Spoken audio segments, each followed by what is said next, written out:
तर नागपूर जिल्ह्यातील पुसागोंदी येथील निवासी आश्रमशाळेतील एक धक्कादायक घटना समोर आली आहे। आश्रमशाळेतील 2 विद्यार्थ्यांचं लैंगिक शोषण केल्याचा आरोप करण्यात आला। या प्रकरणी एका वॉचमनला अटक करण्यात आली आहे। आरोपी राजेश मूलचंद विरुद्ध पॉक्सो अंतर्गत गुन्हा दाखल करण्यात आला आहे। या घटनेमुळे शैक्षणिक क्षेत्रात खळबळ उडाली आहे। पालकांमधून तीव्र संताप व्यक्त होतोय।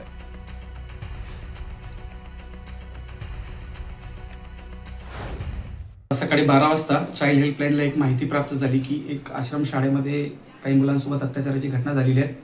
त्याची माहिती माननीय जिल्हाधिकारी कुमार आशीर्वाद सरांना देण्यात आली। त्यांनी तातडीने निर्देश दिले की सदर घटनास्थळी जाऊन व्यवस्थित माहिती घेऊन अहवाल सादर करावा। त्यानुसार आम्ही कोंढाई पोलीस स्टेशन हद्दीतील काटोल तालुक्यातील एका आश्रम शाळेमध्ये व्हिजिट केली। त्या भेटीदरम्यान आम्हाला असं लक्षात आलं की काही मुलं जे निवासी प्रवेशशाळेमध्ये दाखल आहेत असे 2 मुलांवर एक मुलावर अत्याचार झाल्याचा प्रयत्न आहे आणि एका मुलावर अत्याचार झालेला आहे, लैंगिक अत्याचार। या सगळ्या बाबतीत आम्ही कोंढाई पोलीस स्टेशनच्या बाबतीत माहिती देऊन तिथे एफआयआर नोंदण्याची कारवाई केली। त्यानुसार पुन्हा पण आम्ही मुलांचे स्टेटमेंट नोंदवत आले। तर एक अल्पवयीन मुलगी तिने सांगितले की माझ्यासोबत पण गैरकृत्य करण्यात आलेलं आहे। त्यानुसार तातडीने आम्ही स्टेटमेंटची कॉपी आणि माहिती पोलिसांना दिली। त्यात अतिरिक्त त्या व्यक्तीवर गुन्हा दाखल झालेला आहे। या संदर्भातले अधिकचे अपडेट्स आपण घेणार आहोत। नागपुरातनं प्रवीण मुधोळकर आपले प्रतिनिधी आपल्या सोबत जोडले गेले आहेत। प्रवीण, काय अधिकचे अपडेट्स आहेत? राज्यातल्या विशेष करून विदर्भ आणि उत्तर महाराष्ट्रातल्या ज्या आश्रमशाळा आहे, आदिवासी आश्रमशाळा, त्या आदिवासी आश्रमशाळांमध्ये चाललंय काय? यापूर्वी भ्रष्टाचाराची कुरणं ही होती आणि भ्रष्टाचार करण्यासाठी या आदिवासी आश्रमशाळांचा वापर राजकीय नेते, माजी अशा पद्धतीचे कार्यकर्ते राजकीय हे करायचे असं पुढे येत होतं। पण आता लैंगिक शोषणाच्या अशा पद्धतीच्या घटना या पुढे येत असल्यामुळे अनेक प्रश्न उपस्थित होत आहे।